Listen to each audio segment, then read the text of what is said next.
Photography is more than just a hobby for me. It is an attitude toward life, an art of creation. I was like everyone else. Photography for me was just taking pictures, just messing with your phone. The core idea is quite obvious: capturing good moments in your life. Every time I travel, I would watch some YouTube videos before I start a journey to see how other people, how those influencers take photos when they're traveling, trying to find the sense of beauty when you're shooting a particular building or at a particular view. You will think, what is the time to find the most smooth, the softest light?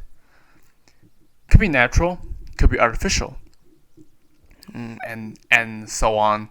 The best angle, the composition, and to me, the most importantly, the locals, the humanity you could combine with those buildings. Well, you gotta think a lot before you push a shutter.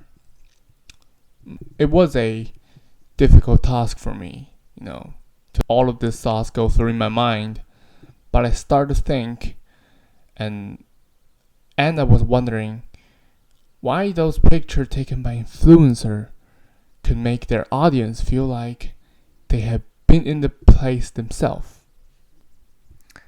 And then I start to realize, in terms of composition, aperture, color, and all the elements, the photo I usually see on social media cannot be simply shot with phone.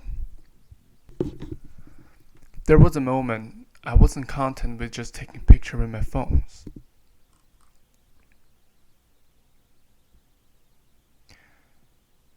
I remember when I bought my first camera after I graduated from high school.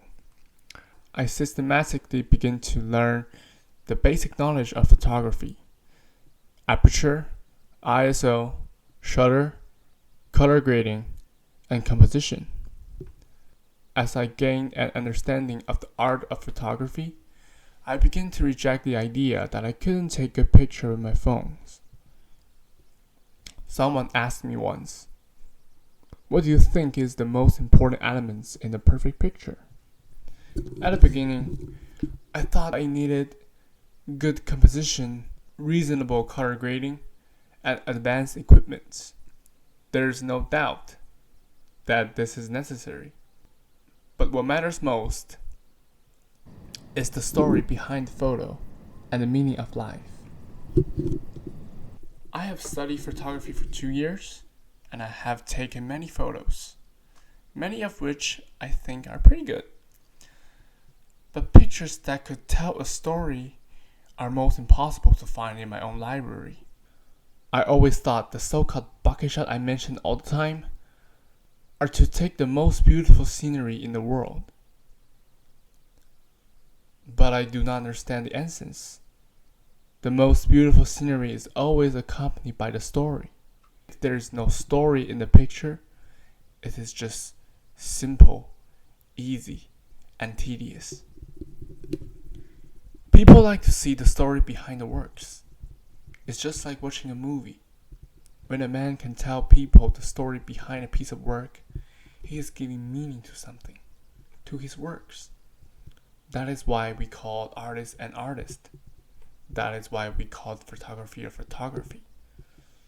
So the bucket shot we're looking for is equivalent to looking for the meaning of life, looking for the story, looking for the good moments we try to capture in our life.